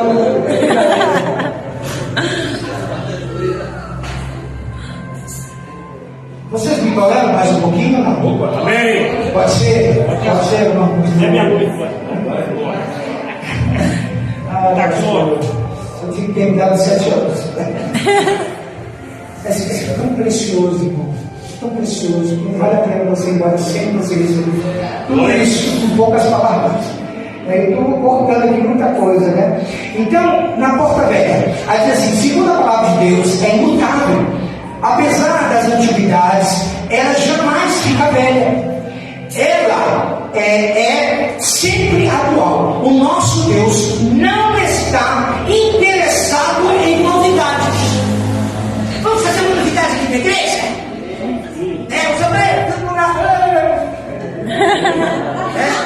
Vamos fazer uma novidade para a gente atrair pessoas. Vamos fazer novidade aqui na igreja. Vamos fazer uma balada gospel, né? Falar aquelas coisas, luz roxa, a blusa que é branquinha, né? Fica mais branca ainda com a luz roxa, aí o cabelo vem, começa a dançar e fazer um monte de coisa e tal. Não só vou dançar aqui, não, fique tranquilo. Aí comecei a inovar para chamar jovem. Aí ele diz: o nosso Deus não está interessado em novidades para atrair mais pessoas, mas sim a sua palavra seja pregada na sua essência, sem modismo, sem enfeites, mas na unção do Espírito Santo. Aleluia, Deus. É isso que Deus quer. Quando você prega a verdade, é a verdade que liberta. Porque não foi eu que dei minha vida na cruz. Jesus que deu. Deus, maravilha. Obrigado, Deus. Foi Jesus que deu por mim e por você. Sejamos gratos a Ele por tudo que Ele tem feito por nós. É, Deus. Aleluia. Jeremias, no capítulo 6, versículo 16, ele diz assim: assim diz o Senhor. Olha só. Não é Ele que está dizendo, é o Senhor, né? Não vão fora, não disse ele disse Deus, né? Vai brigar com os canteiros. Tem gente na igreja que a gente prega, ensina, fala, sabe? E pastor, aquela palavra. Aquela foi pra mim, se pôde, meu irmão, aquela bolsa, empurra até o dedão no peito, ela não na conta. Se pôr na tua cabeça, vai caber no corpo também. Vai caber. A pessoa reclama. Não, pastor, meu irmão. Uma vez uma irmã chegou para mim, foi questão de horário, né? O plano termina jovem, eu passei um pouquinho, 15 minutos só. Aí uma irmã chegou para mim e falou assim: terminou, falou, aconteceu. Aí ela veio, quero falar com o senhor. A mãe dela olhou para mim, olhou para ela. Quando olhou para mim, já sabe como é meu temperamento, né? Nossa. Tu acha que é nossa porque tu pisa na bola, né? Porque quem não pisa na bola não é divertido. Ele é avisado para não cair. Aí é diferente, né? Você não vai forte, né? Aquele negócio é mais. É forte. Eu amo muito você, você sabe disso. No trabalho. Amo os seus defeitos, com as suas qualidades, sabe? Eu não tenho poder de transformar ninguém. É a palavra que transforma, quando te deixa o Espírito de Deus entrar no nosso coração de fato. Aí ele faz. Aí por isso que Jesus disse para Nicodemo, né? É necessário nascer de novo. Ele conhecia toda a lei, era o mestre da lei, da Torá, né? Que são os 5 primeiros livros da Bíblia, que é o que os judeus seguem. Porque o judaísmo, ele não é igual nós, assim, na questão o judaísmo ele é uma religião. Ele é uma religião. Você pode observar que o judeu, ele já é religioso desde quando nasce. Até hoje, eles cortam o prepúcio, né, da criança, que é chamado de circuncisão. Até hoje eles fazem isso. Até hoje. Isso foi dado a Abraão naquela época, né? Por uma aliança que foi feita com Deus, uma questão de regime do homem, enfim, não vamos entrar nesse detalhe. Mas o povo judeu, o judaísmo, ele é uma religião. Tanto que muitos fumam, bebem, relações com outras pessoas. Você está entendendo? Há um segmento e segue, nós seguimos a lei de Moisés. A lei de Moisés, né? Eles não aceitam Jesus como Yeshua, como Messias. Eles não aceitam. Quando fala de Jesus lá em Israel, o profeta, né? O filho da Maria, né? Tal, não sei o quê. Assim já ouvi falar dele e tal. Mas eles nem leram o Novo Testamento. Eles não creem. Não creem que Jesus, porque eles estão aguardando ainda o Messias. Eles estão aguardando. Só que o Messias já veio há mais de 2000 anos agora. Deus. Ele vai voltar, mas agora ele vai vir em poder e grande glória para arrebatar a sua igreja. Aleluia. Para levar-nos para o céu, para morar com ele. Depois nós voltaremos juntamente com ele, todos os salvos, a Jerusalém celestial. Vai descer do céu e nós, os santos, o que lavaram as suas vestes no sangue do Cordeiro, vai descer juntamente com ele dentro da cidade. Aleluia. E todos que ficaram da grande tribulação, vai ver nós lá dentro. Deus. Glória a Deus. Sabia disso? Aí é mais assunto escapológico, né? Então vamos lá. Aí Jeremias diz: assim diz o Senhor, pondo-vos o caminho e vedes e perguntai pelas veredas antigas o qual bom caminho, andai por ele e acheis descanso para as vossas almas. A palavra do Senhor é o nosso alimento espiritual, pois só o pão viverá o homem, mas de toda a palavra que sai da boca de Deus. Todo avivamento tem que estar centralizado na palavra de Deus e não nos movimentos. Está entendendo? Legal, você vai ver a igreja, né? Ela é tão tradicional, assim, vamos dizer, no sentido de dentro, né? Lá eu não gosto de igreja toda preta, não gosto, mas por alguns motivos que tinha lá no teto, lá eu fui obrigado a pintar em preto em cima, né? Eu já mudei, fiz uma mudança, tá? Mas enfim, mas lá se prega a palavra. Glória a Deus. Não é a igreja em si, o local. Porque hoje aqui é uma igreja, mas amanhã o pastor ser aqui no lugar, pode ser aqui um bar. Né? Um bar. E aí? Amanhã ele não diz, não, quero Deus para ele, mora dentro de mim. Deus. Mora dentro de você. Verdade. Esse que você tem que ter cuidado. É verdade. Cuida dele. Cuida dele. Viu? A quarta porta é a porta do vale. A porta do vale reparou-se o Hanum, nos moradores de Zanoa. Essa porta, quando restaurada, aberta, estava de frente para o vale. E quando falamos de vale, falamos de lutas, de dificuldades, não é isso? Vale é isso, dificuldades que todos enfrentamos todos os dias. Todos nós passamos por lutas, por dificuldades, mas a vida do servo de Deus é um lugar onde passamos para ser aprovados. Quanto mais luta você tem, mais bênção você terá na frente. Pode ver que crente que não passa por provação é crente manhoso, crente problemático, mas o crente que passa por perseguição e luta, lembra do batimento cardíaco? Assim embaixo, assim embaixo, assim embaixo, né? As adversidades da vida, entendeu?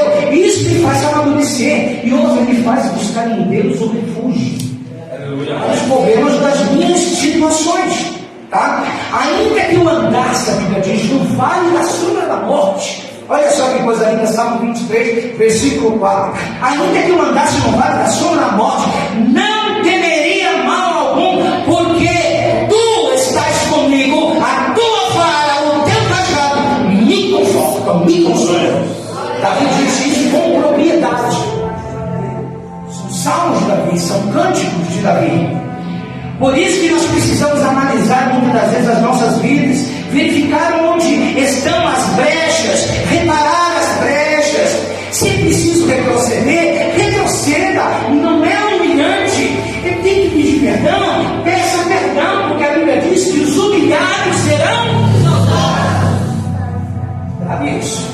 Estão me humilhando no meu trabalho. Minha filha sempre diz, minha filha caçula, ela tem 32 anos. Tenho 3 filhos, tem um homem de 37, casado, tem a outra filha do meio, que tem 33, né? Da caçula para a mais nova é um ano, acho que é 6 meses de diferença. Um ano e pouquinho. Um ano e 3 meses, eu acho. E minha filha caçula, tudo isso que ela está passando, que ela é professora, né? Ela é pedagoga, mas é psicopedagoga, né? Que pode aprender, clinicar, ter uma certa idade, né? Psicologicamente falando. E ela dá aula, ela me liga, falou, pai, ela é muito parecida comigo, sabe? Né?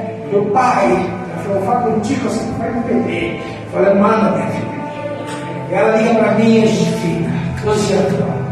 Ela contando os problemas, está passando isso, e olha, meu irmão, a bichinha, os meus 3 filhos, graças a Deus, todos servem ao Senhor, pela sua infinita bondade. Minhas filhas é de oração, buscam a Deus, cantam, participam, tem uma vida ativa na igreja. O marido de uma é pastora, o marido da outra é diácono. Fugido de não ser presbítero, mas Deus vai catar ele lá na esquina, já. Já falei para ele. Né? Então, como é importante a gente estar envolvido na obra. E ela chega para ele e começa a contar, fala, filha, o caminho é esse, a solução é essa, isso, pai, amém. Estou aliviada, desabafei, porque eu sei que eu posso contar contigo para ele sempre, minha filha. Glória. Sério. Entende o que ele disse? Não existe melhor amigo do que pai e mãe. E pai e mãe. E o meu tratamento com os meus filhos é da mesma forma que eu trato os meus filhos. Sabia disso? Puxa a orelha, briga, sabia? Eita, Aí depois, verdade. você está bem? Não, É assim mesmo. eu te amo. É assim mesmo. E a gente vai, ele sabe que a gente vai quando eu for tempo lá, né? Pode dizer, agora está na hora de se limpar, né? Diz assim, esse cara, né? Brincadeira. Deu para entender até aqui? A quinta porta é a porta do monturo, ou a porta do esterco. Tá bom? A porta do esterco. Esta porta, quando ela for restaurada, ela é usada para a limpeza da cidade. Não o esterco, toda a cidade, que a sujeira da cidade, era retirada por aquela porta. Tá? Era retirada por aquela porta, por isso chama a porta do esterco, a porta do monturo. A porta do monturo, ela foi, reparou-se por Malquias, filho de Racabe, maioral no distrito de Bet-Aquerem. Esta porta, quando restaurada, ela era usada para a limpeza da cidade, onde o lixo era tirado e lançado no vale chamado o Rinom, ou Rinom, como você preferir. Tá? Para nós hoje, representa a limpeza que devemos fazer em nossas vidas. Muitas pessoas têm lixos acumulados na sua vida, na trajetória da sua vida, e contém lixo dentro de si. E Deus está dizendo, saia pela porta do lixo. Saia pela porta, que é a porta do esterco da sua vida. Comece a limpar, tira tudo que é mal que está de você e saia por essa porta, porque aí sim vai estar a brecha fechada na porta. Vou pular, tinha mais tempo para falar sobre isso, mas vou pular. Porta de número 6, porta da fonte. Fala de fonte, fala de frescor, né? Coisa boa.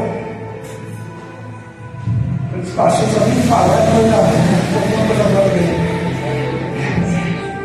Aí diz em Neemias 3,15, a porta da fonte.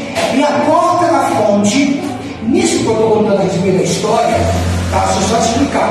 Cada porta simbolizava uma região. Ao sudeste, o sul, a parte oeste de Jerusalém, a parte oeste. Tá? Então eles começaram a construção. Então cada porta simbolizava, eram quilômetros de distância de construções do muro. E o muro não era pequeno, era um muro mais ou menos de um prédio de 20 andares, com pedras colossais, enormes, grandes. Você está entendendo? E eram construídos aqui, depois que terminava aquele grupo, entrava no grupo daquela outra porta. Está entendendo? Aí se acabava aquele, o outro já continuava lá fazendo. Dava uma sequência, o povo estava animado para restaurar Jerusalém. Nessa porta da fonte, era a porta da fonte, reparou-se a Salum, filho de Col-Osé, maioral do distrito de Zispa. Esta porta ficará próxima do tanque de Siloé. Quando faz o tanque de Siloé, a gente lembra de quem? Da parábola, quando Jesus curou o cego no tanque de Siloé. Jesus pegou o barro, sojou os olhos dele, ele era cego, agora vai ter o tanque de Siloé e lave os seus olhos. Foi ali, é o tanque que foi arqueologicamente descoberto, tá? Porque como construiu a cidade em cima de cidade, né? Hoje você vê um pedaço do tanque de Siloé, com umas escadarias de mármore, de pedras, todas de pedras, né? E ela ainda tem continuação para lá, mas como o terreno para cá é outro dono que tem, então eles não puderam prosseguir nas escavações arqueológicas, tá? Então você vê uma parte do tanque de Siloé, onde são as escadarias, é tudo água, onde aquela água pura, e foi ali que Jesus fez um milagre no tanque de Siloé, tá bom? Visigoso de João capítulo 9, versículo 10 e 11. Então essa porta ela ficava próxima ao tanque de Siloé, onde Jesus curou o cego de nascença. Como o próprio nome diz, que essa porta havia uma fonte, uma nascente de águas cristalinas, de água pura. E o que Jesus simboliza para nós? A água cristalina, a água pura. Jesus, aquele que beber da minha água, a água que eu der. Jesus disse para a mulher, quando Jesus foi pegar a água lá no poço de Jacó: me dê água. Se tu soubesses a água que eu tenho para te dar, a água que salta para a vida, nunca mais vai precisar beber dela. Aleluia. Então me dê essa água. E a água é o próprio Jesus Cristo. Essa água pura de Siloé simboliza Jesus, porque ela era pura, ok? Era pura essa água. Vamos agora para a porta de Mificade, que quer dizer a porta da guarda. São umas portas grandes, portas muito grandes. E essas portas eram ficadas, colocadas os guardas, os soldados, para proteger a entrada da cidade. Tá? As outras portas protegiam, mas ela tinha uma finalidade. Mas tinha a porta central, que era essa porta, a porta da guarda, que é chamado a porta de Mificade, tá? Se encontra em Neemias 10:31. Depois dele, reparou-me Malquias, filho de um dos ouvives, até a casa de Netineus, ou mercadores. Então, estava descendo a construção. De frente à porta Mificade. Esta era a porta da guarda. Era muito importante para a segurança da cidade. Nessas grandes portas havia uma torre de sentinela, como eu disse para vocês no início. E ali sempre ficava a vigilância dos soldados já de prontidão. Deus, Senhor, nos chama para sermos sentinelas dele. Tá? Eu falei sobre a sétima porta, não é isso? Estou quase terminando. Vou falar para vocês rapidamente sobre a oitava porta. Tinha muitas coisas para falar aqui, mas não vai dar. Vou falar para vocês, aí eu mesmo. Chamada a porta do pátio do cárcere. A porta do cárcere. Neemias 3:25 e 12:39. O cárcere era uma prisão subterrânea, tá? Que é chamada a porta do pátio do cárcere. Lá era preso as pessoas, os homens maus, perigosos. Inclusive foi a mesmo cárcere que foi mantido preso, cativo por um bom tempo o profeta Jeremias. Ele foi exatamente ali preso, né? Então, neste pátio, o profeta Jeremias tinha sido preso. Esta porta simboliza as cadeias, as prisões que tentam assolar a vida dos servos de Deus. Foi isso que temos que estar com esta área restaurada, purificada, transformada, pois esta é uma porta onde temos de manter a vigilância constante. Olha a importância que tem na porta do cárcere, porque se você pecar, se você errar, você vai virar escravo. Você pode ser preso por causa do pecado. O pecado é uma escravidão, escraviza o homem. Tá? A porta de número 9, vamos lá. Porta das águas. Porta das águas era um lugar onde tinha uma corrente de água, águas limpas, cristalinas, representava em nossas vidas o nosso encontro com o Senhor Jesus, onde bebemos a água de Cristo que Ele nos dá, um lugar que se encontra com Deus na sua palavra. Foi um lugar escolhido pelo sacerdote Esdras, ou Esdras, como você preferir falar, mas ele não tem um acento, então é Esdras, que para a leitura da palavra de Deus. Aí ele diz assim: e chegando no 7º mês, que estavam os filhos de Israel nas suas cidades, e todo o povo se ajuntou como um só homem da praça diante da porta das águas, e disseram a Esdras, o escriba, que trouxesse o livro da lei de Moisés, que são os 5 livros da Bíblia, os primeiros, chamados de Torá, que o Senhor tinha ordenado a Israel. E Esdras, o sacerdote, trouxe a lei perante a congregação, tanto dos homens como para as mulheres, e todos os que podiam ouvir com entendimento no primeiro dia do 7º mês, e leu o livro diante da praça, onde todos estavam ali, que estavam diante das portas das águas. Por isso que ele sabe da existência dessa água, por causa desse texto de Neemias, capítulo 8, versículo 1 a 3. Tá? As portas das águas, desde a alva até o meio-dia, perante o homem e a mulher, e os que podiam entender, e os ouvidos de todo o povo estavam atentos ao livro da lei. Por isso que quando lê a Bíblia, irmão, tenha reverência. Quando o obreiro, o pastor fala assim: vamos ficar em pé, vamos fazer a leitura. Não fique sentado. Não é um costume, somente é uma reverência à palavra de Deus. Você sabia que antes de um judeu entrar dentro do local onde eles fazem o que fugir da aliança babilônica, tá? Que eu lembro, eu falo, eles fazem na própria cidade de Israel, tem vários tanques divisórios, são tanques de pedras naturais. Ali tem a água, e ali eles tiram as vestes, eles entram dentro daquela água, se purificam, lavando, simbolizando purificação, tá? E eles saem pela outra porta e se vestem, porque ali é o local só do homem, tá?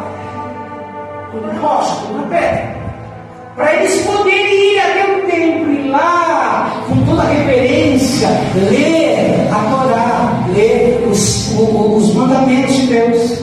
E não chega de qualquer jeito, né? E a gente tem que aprender reverência, muita reverência na casa de Deus.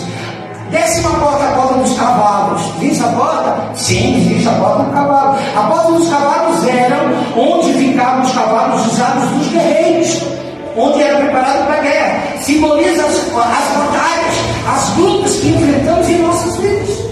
Vamos falar da porta do cavalo, dos cavalos, você tem que entender. É luta, é briga, é guerra, tem que estar preparado, tá bom? Não vou falar mais nada sobre isso. Vou para 11, para chegar logo na 12 a gente encerrar. Essa é uma porta tremenda, chamada Porta do Oriente. A Porta do Oriente, vocês vão entender. Conhecida atualmente, na nossa época, como a Porta Dourada.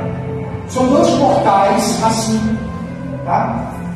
Dentro da cidade, dentro e fora da cidade, né? Então eu vou ler algumas coisas aqui que vocês vão entender o que eu quero dizer. Então essa porta, pelo qual lembra daquela passagem bíblica, quando Jesus manda os discípulos, muitos apóstolos, vai a pé, entra na cidade, bem próximo da porta da cidade, tem um homem que é dono de um jumentinho, lembra? Dono de um jumentinho. Vai lá e diga para ele: o Senhor mandou te pedir o jumentinho. E você pega esse jumentinho e diga para o dono do jumentinho o seguinte: nós vamos pegar para o Senhor, mas o Senhor manda dizer que ele vai te devolver. Ele, tudo bem, pegou teu jumentinho. Ninguém tinha montado no jumentinho. Jesus foi a primeira pessoa a montar o jumentinho.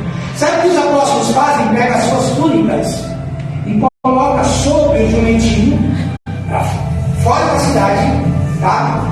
E Jesus senta em cima daquele jumentinho e todos, a entrada que não falta de Jesus por aquela porta, o portão dourado, a porta do Oriente, né? Oriente, eu falei, né? Oriental, a porta oriental, o portão dourado, ou a porta de ouro, como você queira chamar, ok? Jesus entra montado ali, e eles começam a louvar aquele que vem em nome do Senhor, Hosana, né? E começam a glorificar, e eles jogam as suas túnicas, as mulheres, homens, e Jesus montado no jumentinho, vai passando por cima daquelas túnicas. Túnica é simbolismo de algo de grande valor naquela época para o judeu. Eles ofertavam ao Senhor o que eles tinham de melhor, que eram as suas túnicas.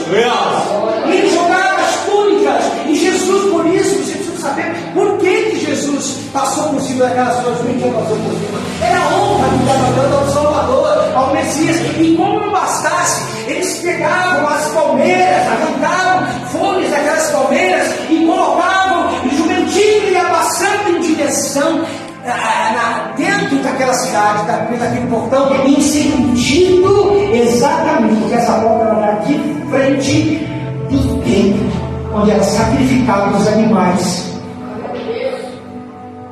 onde adoravam, onde as pessoas, ninguém podia entrar dentro do Santo dos Santos, a não ser o sacerdote, ou melhor dizer, o sumo sacerdote, né? O único que podia entrar era amarrado na roupa, na veste do sacerdote, vários sininhos, né? E quando o sacerdote amarrava nele uma corda, né? Uma corda muito grande, e conforme ele ia entrando no Santo dos Santos, aquela não grava isso.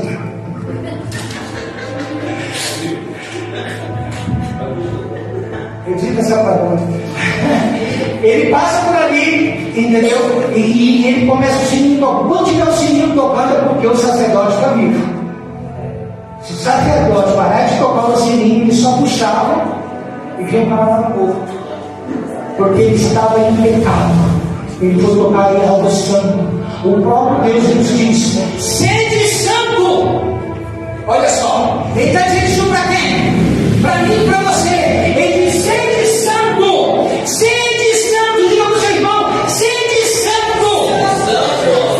Aí o Senhor diz: como eu sou santo, porque sem a santidade ninguém verá a Deus. Só a santidade nos leva ao Senhor. Mais nada. Está entendendo a importância que tem esse portão dourado? Jesus passou por ele. Mas tem uma coisa muito intrigante, que houve uma profecia que fala a respeito dessa porta, e essa porta seria fechada, irmão.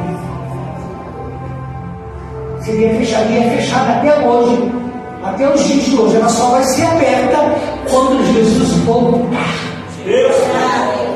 Porque o Filho, o próprio Deus entrou por aquela porta. Agora o próprio Deus vai entrar pela segunda vez, com poder e grande glória. Essa porta pelo qual Jesus entrou em Jerusalém, e que hoje se encontra lacrada, fechada, esperava-se que o Messias entre por ela em sua segunda vinda. Aí eu fui buscar a história de Isaías e encontrei um negócio muito interessante que eu trouxe aqui para vocês. Uma teoria que diz que o portão de ouro, o portão dourado, preste atenção nisso, você vai entender agora como é importante isso.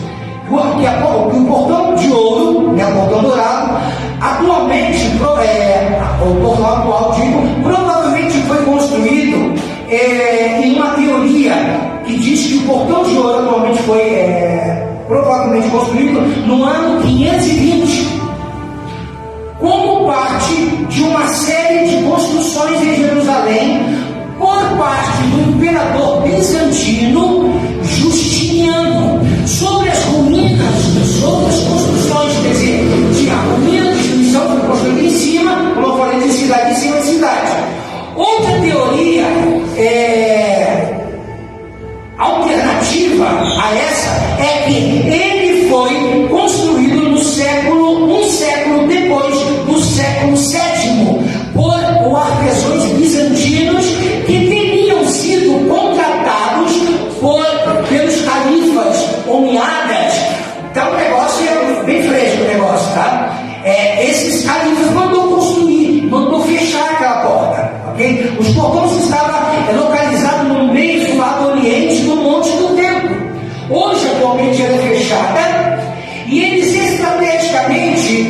para que o Messias, como ele veio, o Jesus ele veio da linhagem de Arão, né? Que é uma linhagem sacerdotal que se chama do Coenes, né? Que quer dizer no hebraico sacerdote. Então o Cohen, o sacerdote, ele não pode tocar em coisas impuras, porque é o único que cuida, que são chamados dos levitas, né? A tribo de Levi, no caso, é a única, os sacerdotes descendentes de Arão são os únicos que habitam em todas as outras tribos, que não tem uma tribo deles própria, porque eles habitam em várias tribos por causa dos sacrifícios que eram feitos naquela época, porque o sacerdote, a resposta vinha através do sacerdote de Deus, direto para o sacerdote. O sacrifício para o povo era feito uma vez por ano, para a purificação das pessoas. Então o que acontecia? Ele pegou simplesmente, ele manda construir, manda fechar isso. Então, o que acontece? O portão foi fechado em 1541 por ordem do sultão otomano Solimão, o Magnífico, porque, segundo a tradição judaica, seria por este portão que o Messias, profetizado no Antigo Testamento, iria utilizar para entrar na cidade. Os muçulmanos criaram um cemitério, olha só, fora do portão, fora da cidade de Jerusalém. Existe isso até hoje.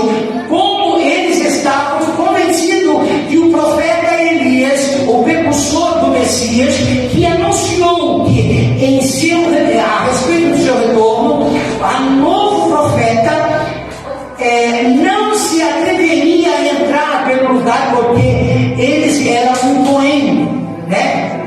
Que no fato os sacerdotes não poderiam, os judeus sacerdotes não poderiam entrar por aquela porta, porque cemitério era coisa suja, então eles não poderiam entrar, e eles pegavam esse tabicho para não entrar por aquela porta, para não se cumprir a profecia, para não se cumprir. Existem afirmações de que a porta estava fechada também pelo fato de que Jesus passou por elas antes de morrer na cruz, quando Jesus passou em cima daquele jumentinho até o Calvário, e passaram novamente nessa segunda vinda.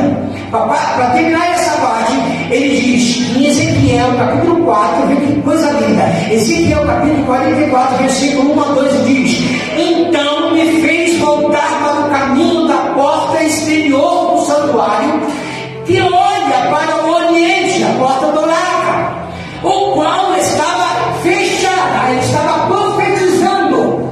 Aqui Ezequiel estava dizendo que ia acontecer, e aconteceu, e disse-lhe o Senhor: esta porta permanecerá fechada, não se abrirá, ninguém entrará por ela, porque o Senhor, o Deus de Israel, entrou por ela, e por isso permanecerá fechada. Foi profetizada milhões de anos atrás, achava que estava fazendo aquilo por eles próprios, não vai dar nada, não, era profecia. O negócio que acontecia mesmo era Deus que estava dando o recado para eles. E para terminar, a porta de Efraim, tá? Esse nome foi dado para o segundo filho de José, que significa porção dobrada ou duplamente frutífero. Em Gênesis capítulo 41, versículo 52 diz: ao segundo filho chamado Efraim, dizendo: Deus me fez prosperar na terra onde eu tenho sacrifício. Também foi o filho escolhido de Jacó como filho que receberia a bênção da primogenitura, né? E assim vai, tá bom? Eu vou encerrar por aqui, porque já não estourei, eu já bombardeei meu horário. Vocês viram, né? Vocês viram esse gravador? Gente, para finalizar, eu vou dizer para vocês: vale a pena ser fiel. Vale a pena ser fiel. Vale a pena ser fiel. Vale a pena esperar esse tempinho todo, viu, pastor? Para a gente aprender de fato aquilo que Deus quer para nós. Importante isso, entendemos isso. Se nós entendemos isso, você vai ver que a sua trajetória será uma trajetória, pode ser de sofrimento, porque é normal, nós vamos sofrer nesse mundo. Deus olhou isso. No mundo teremos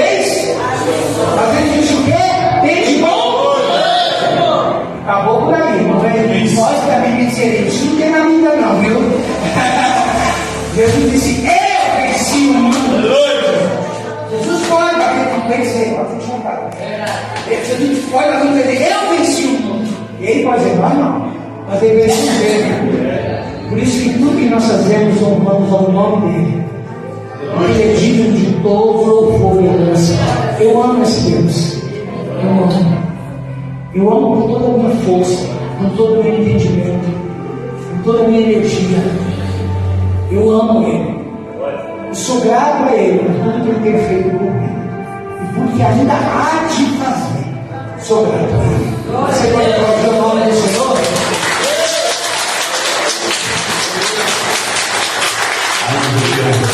Glória a Deus por essa mensagem. Você aguarda um instantinho, nós vamos distribuir o obrigado. Eu quero pedir para os levitas que não louvaram, os irmãos que não usaram a testemunha. Foi necessário esse tempo. Você que está pela live foi muito bem alimentado. Nós alimentamos. Eu estava me aprontando em casa hoje e o Espírito Santo falou no meu coração assim. E eu até falei alta, minha esposa ouviu. Ele disse assim: hoje eu vou lhe ensinar algo.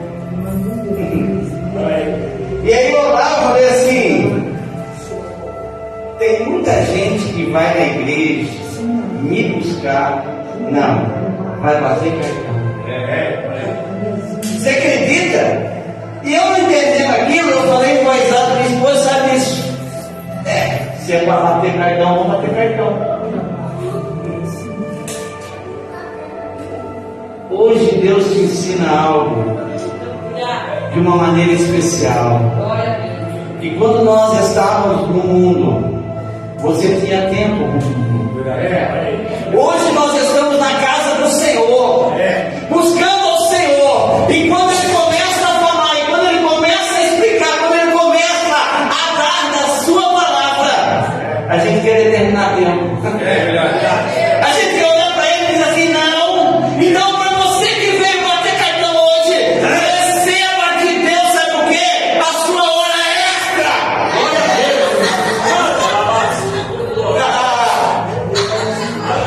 E se continuar insistindo, Deus vai falar mais, aleluia. Eu agradeço a vida do pastor que hoje eu andei em Jerusalém.